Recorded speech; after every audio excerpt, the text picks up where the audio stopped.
Welcome to Get Paid for Your Pad, the definitive show on Airbnb hosting, featuring the best advice on how to maximize profits from your Airbnb listing, as well as real-life experiences from Airbnb hosts all over the world. Welcome. We are your hosts, Josefa Kapadia and Jasper Rivers. Get paid for your pad. Get paid for your pad. Get paid for your pad. Get paid for your pad. Get paid for your pad. Get paid for your pad.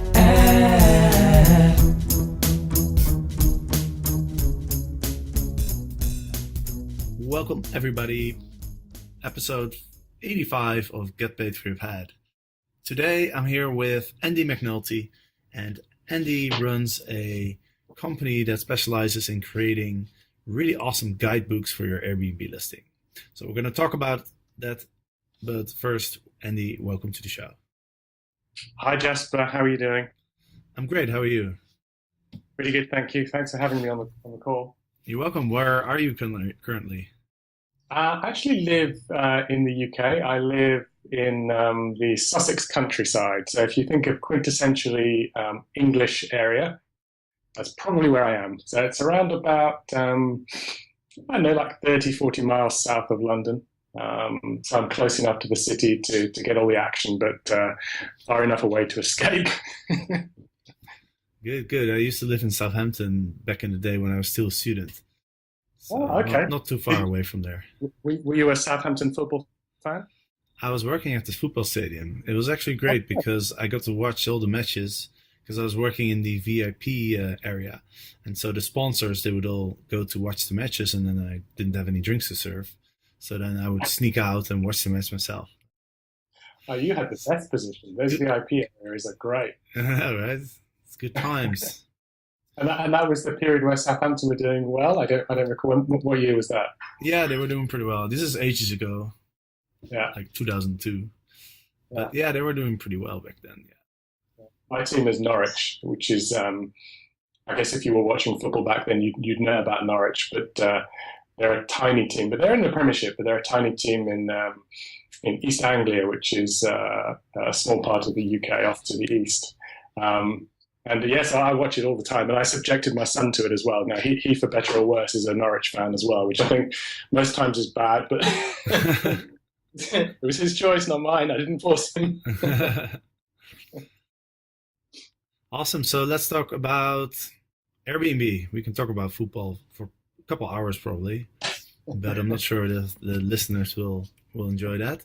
So let's get into Airbnb. How did you get started with Airbnb?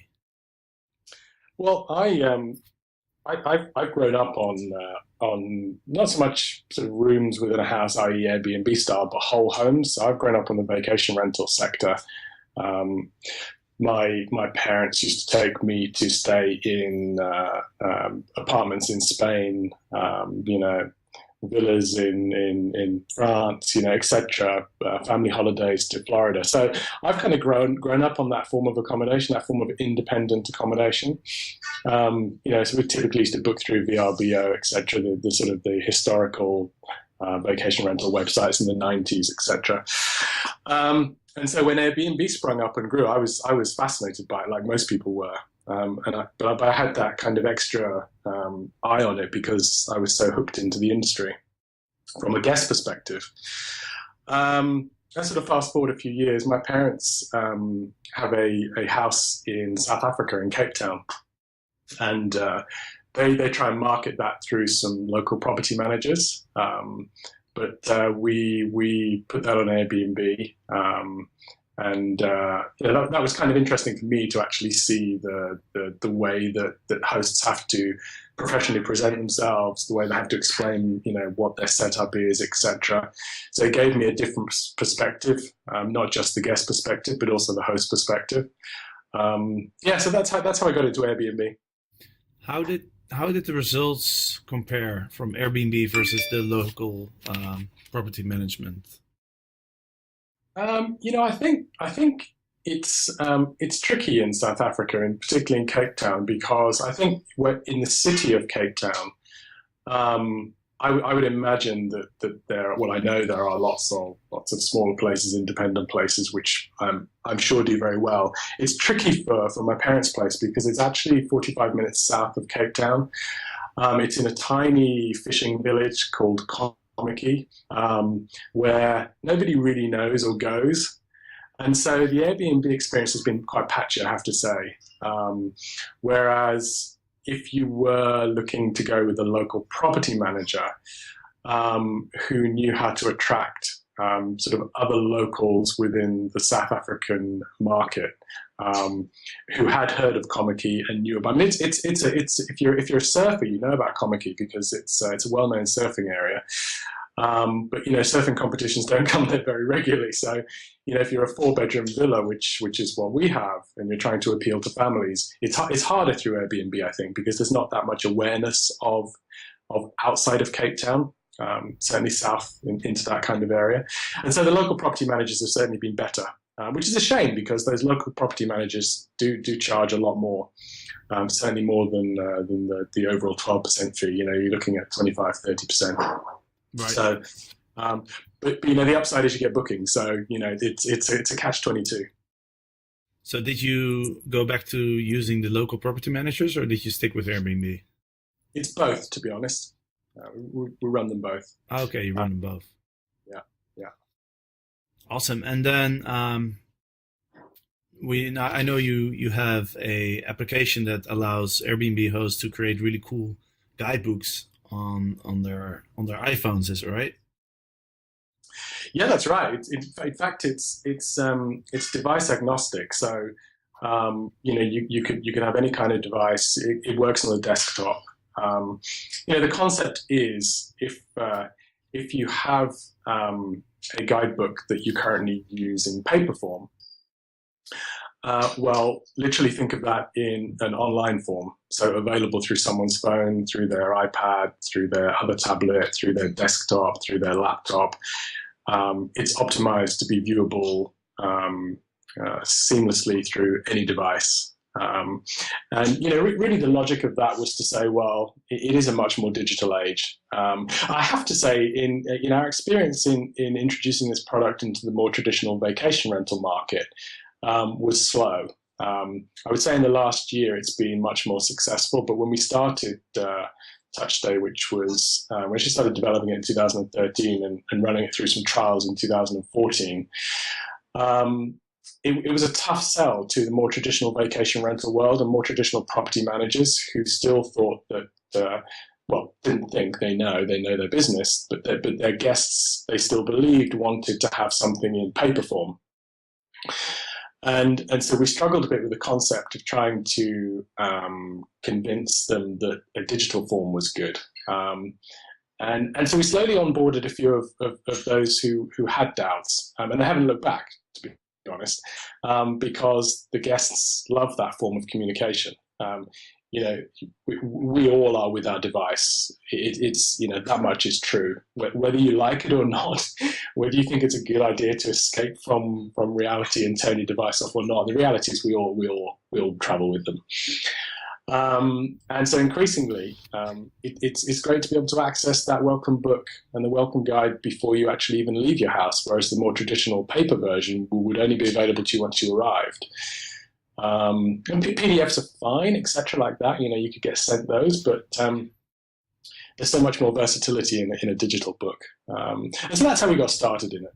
Right. But let's go a step back and talk about why would you even want to have a guidebook as a host?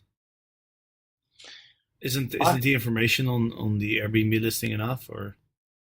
Well, I think that the information on the Airbnb listing is great for the guests to form an opinion on whether to book or whether the property itself is right for them.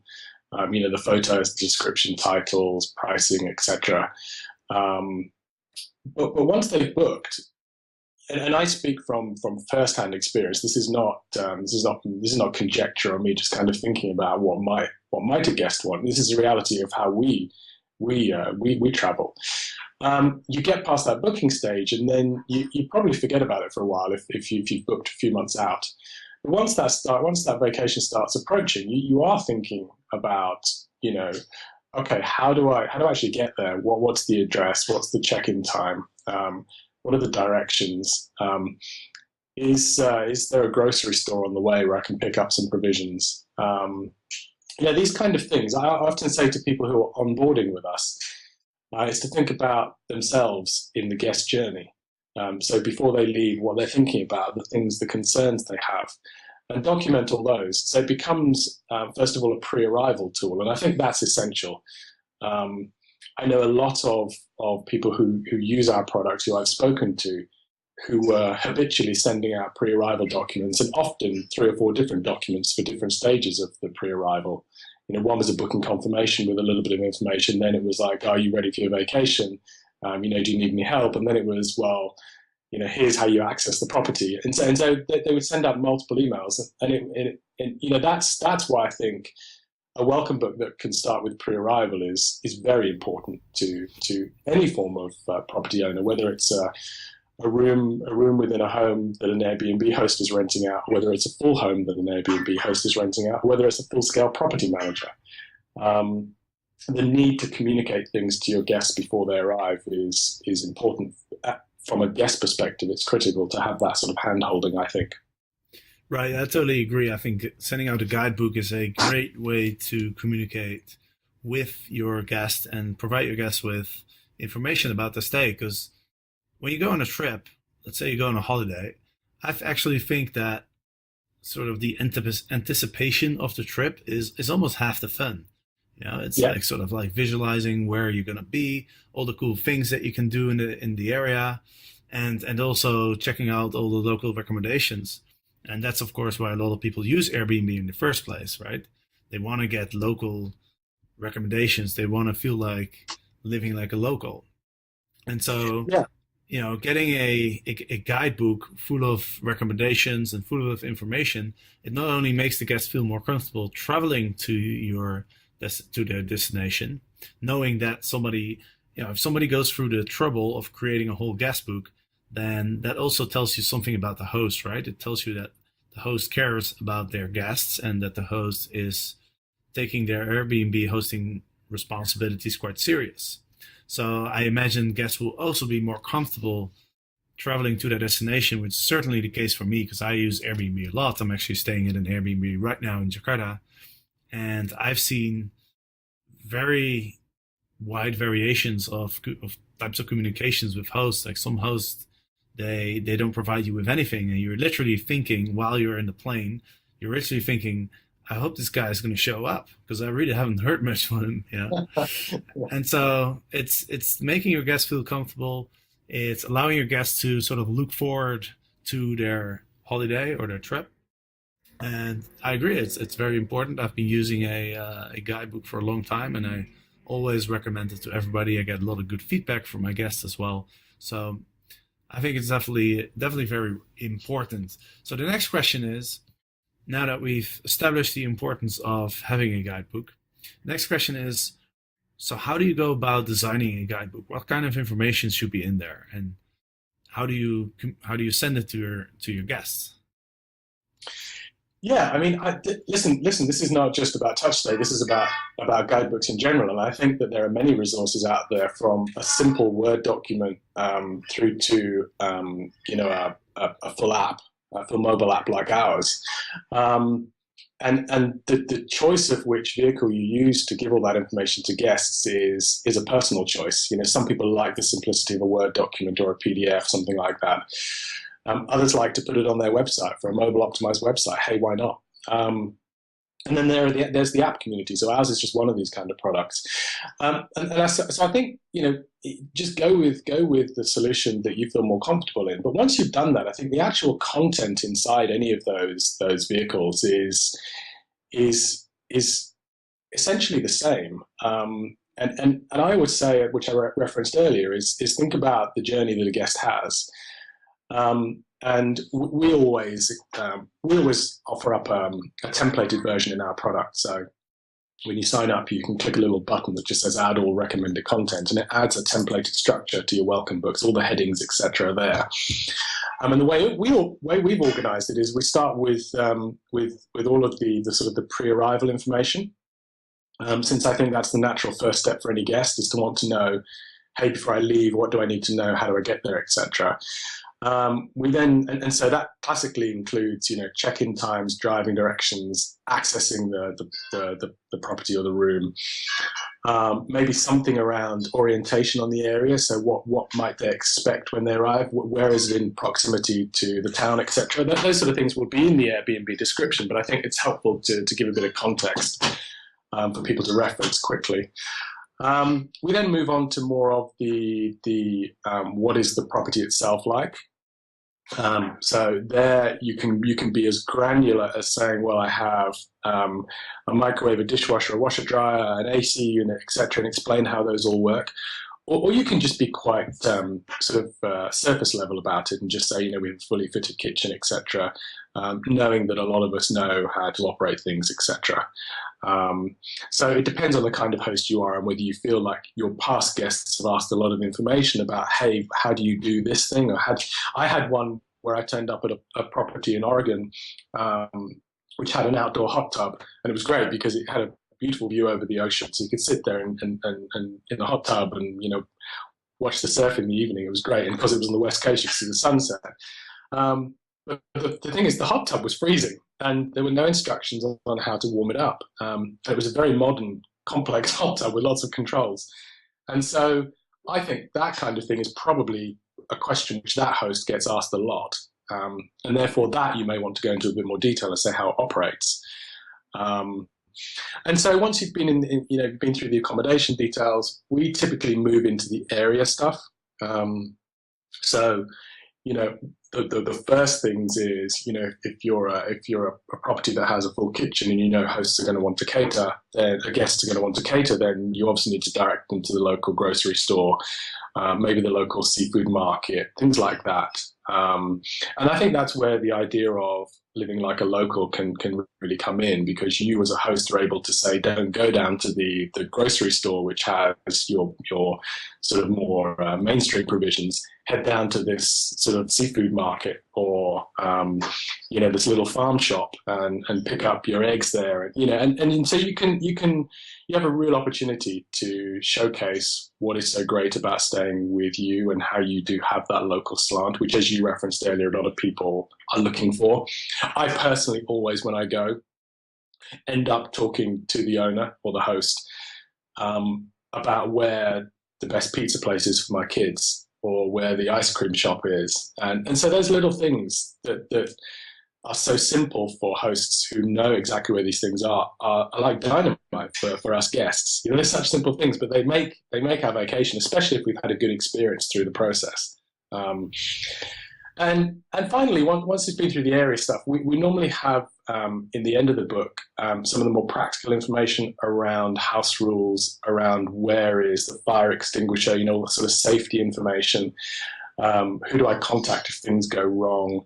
And in essence, what you end up with a book is it takes you through the guest journey. Start with pre-arrival, arrival information, what's the place like, what's the area like, and what do I do if I run into trouble or if I need anything? And that's essentially how we look at it. And I like the perspective of putting yourself in the shoes of the guest, right? Imagine that you're a guest in your own house. Imagine you're flying over from the other side of the world. You arrive at the airport.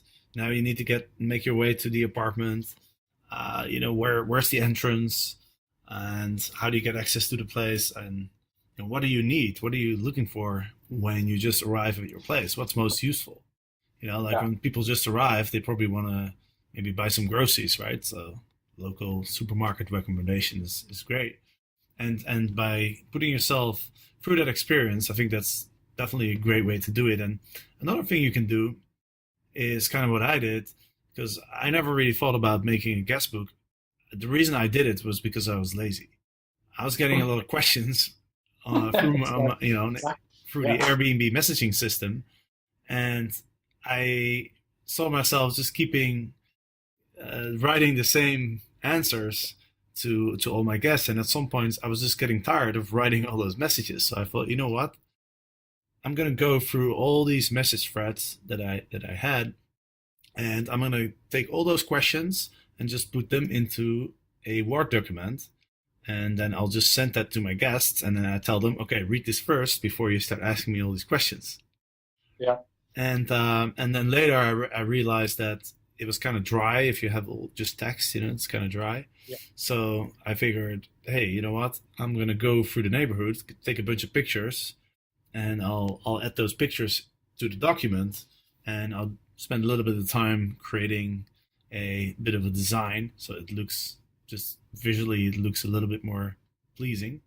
Mm-hmm. And more easy to read, a little bit more digestible, and so that's kind of how I constructed my guidebook. But I think the aesthetics are really important as well. You make a good point, which is that text can be a bit bland and boring to look at, and the experience that we've had is people who have come to us have said, "My guest never reads my guidebook, so how's yours going to be any different?" And part of it is a visual thing. A guidebook can feel a bit dull if it's just full of text, and isn't very interesting to read. But if you make it a bit more fun, a bit more visual, like you've done, I'm interested. Do you think people read your book? Did you have any feedback on that? I think they do, because a lot of guests tell me that they found my guidebook really useful. So I'm assuming that they had a look at it at least. Yeah. We found that those owners who use our product and send links to guests, but our product works on the basis of a long URL. So you set up your welcome book, you make it live, and you get a link which you can send your guests. And we have tracking in our system to know who's clicked on the link and whether it's being used. And over 70% of the links, invitations that get sent out are actually read. And the dwell time's around about 4 minutes. So per time. So it tells me that people are genuinely reading it, and they're spending some minutes on there as well. And this doesn't mean that that's all the time they spend. They'll go back to it in the future and click on it again. It's 4 minutes per time. I think that the moment you do give it to guests in a digestible form, which is in the device, it can be any of their devices, and you make it a bit more visual with interesting content, and you give it to them before they arrive, it's no surprise to me that guests want to read it and will read it. And I think then you have a really powerful asset, because, as you say, you eliminate all of those questions that you have to answer over and over again. Absolutely. And, I think the next step, something that I've been thinking about, is to make it even more engaging and to build an even stronger sort of relationship with your guest. I was thinking about implementing some videos. So, next time I arrive at the airport in Amsterdam, I was thinking I have somebody film me as I, get out of the plane, as I walk through the airport. Yep. Here's where I get my train ticket. Here's a cash machine where I get some cash. And then I just literally in the video, show my guests how they can get to my apartment. That's a great idea. Yeah, I thought you were going to say that you'd give them like a face-to-video sort of, "Hi, I'm Jasper and welcome to my place." But what you've said is really interesting. I think it's and then you know how you can use the fast forward. So let's say like I always tell my guests to take the train and then take the tram, but then they have to still walk a little bit. And some guests manage to get lost on that tiny little bit of space that they have to walk. So I was thinking, you get off the tram, and then I literally film myself just walking, so that my guests can literally just have their iPhones in front of them and just follow me, And then they can follow me into my house, and then I'll turn around and I'll start speaking to the guests. So I'll say like, "Hey, now you've arrived at my place. Welcome to Amsterdam. Welcome to my apartment." And maybe just tell them a little bit about the neighborhood or the apartment whatsoever. But I think that would be a pretty cool touch to a guidebook. So my question to you was really if you guys thought about implementing video, and if it's possible to implement video. Yeah, I mean, our solution allows you to use video. It's not directly embedded and plays in the product. You simply place a link to wherever you host your video. So if you've got a YouTube video with this kind of thing, you just put a link in your guidebook and they can click on it and go out to YouTube and watch it. We have on our roadmap the ability to embed video, So just like you would upload a photo, you could upload a video in there and it would be inside the product. But I've never thought about it the way you'd said, which is, and I like that concept because it's the reason we started Touchstay, which was to think about the guest and their journey. And I've never thought about it like that. I can imagine it does require a bit of investment in time to do it, but once you've done it, it could be really, really, really powerful for you. Yeah. I wonder, does Google or anything, is there any other product that has kind of walkability maps or anything like that does it? As far as I know, no, I don't think so. Well, I don't know. But I like it's triggering off now some thoughts in my mind. I like that idea, Jasper. I think it's great. You're welcome. Yeah, no, it would require a bit of time for sure. But like you said, you spend some time creating it, and then all you need to do is send people a link, right? So yeah, totally. Awesome. So let's talk a little bit more about your guidebook solution. Let's talk about how can guests sign up for it. Is it free? Is it paid? How does it work? Etc. Yep. Sign up's easy. You just head to touchstay.com. And there's a sign up button there in the menu. That much is easy, but that's not the hard bit. The hard bit is getting into the product, and we do charge for our product. We charge $70 a year, and if you want to pay monthly, it's $6.99. So effectively, by paying in advance, you get 12 months for the price of 10. There are some free solutions out there. Some competitor products, and there is Word documents, PDFs, etc., which we all know are free. We've taken the decision that the issue is not price. The issue is, and I think $70 is a fair price. So I'm, I know some people will still view that as an expensive item in their expenses for their Airbnb property, but it's not a massive barrier. And I think the real issue is how people can onboard and use the product in a simple way. We all get software trials thrown at us. Hey, and I'm looking one now. You and I talked about Schedule Once, the online scheduling tool, and it's in front of me now saying it's got a 14-day free trial. And all those things are great.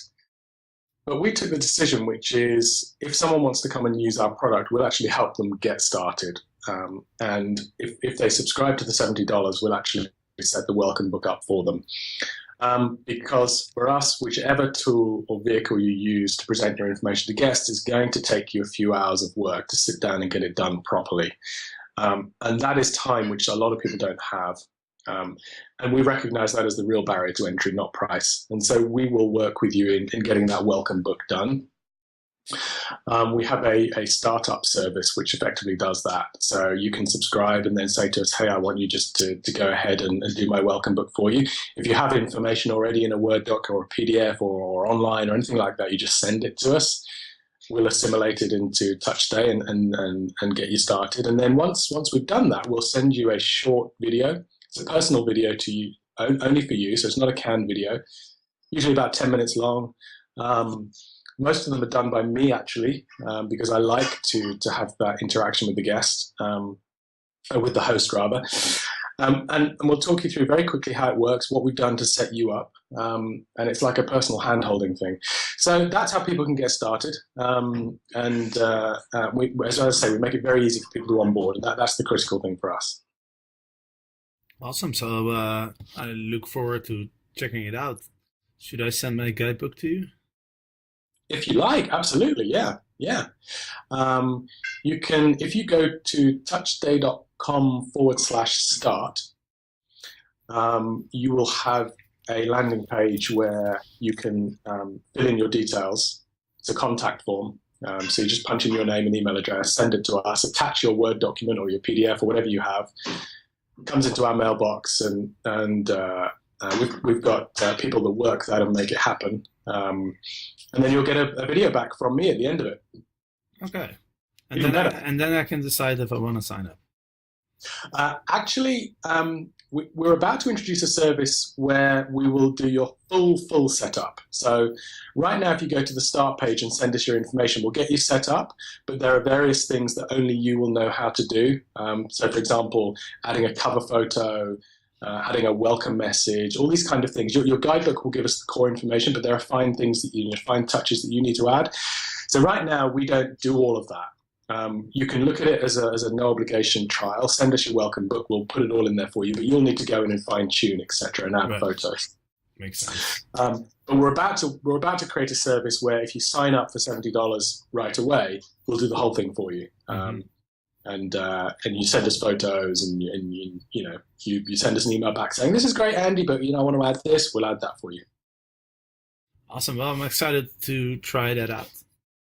And thank you so much for sharing all this stuff with us and taking the time to be on the show. Thank you, Jasper. Actually, I should thank you. It was a pleasure to be here, and thank you for giving me the time.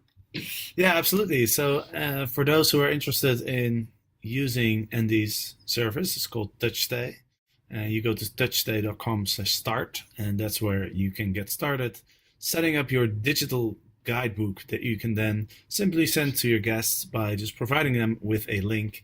And the guidebook can be viewed on any device, so laptop, iPhone, smartphones, tablets, etc. So it's a pretty cool service. All right, that's it for this episode. So thanks everybody for listening, and we'll see you back next week.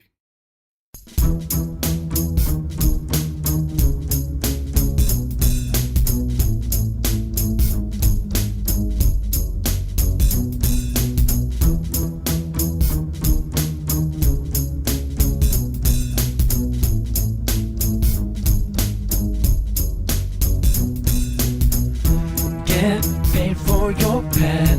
Get paid for your pet. Get paid for your pet.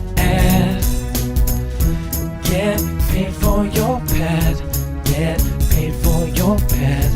Get paid for your pet.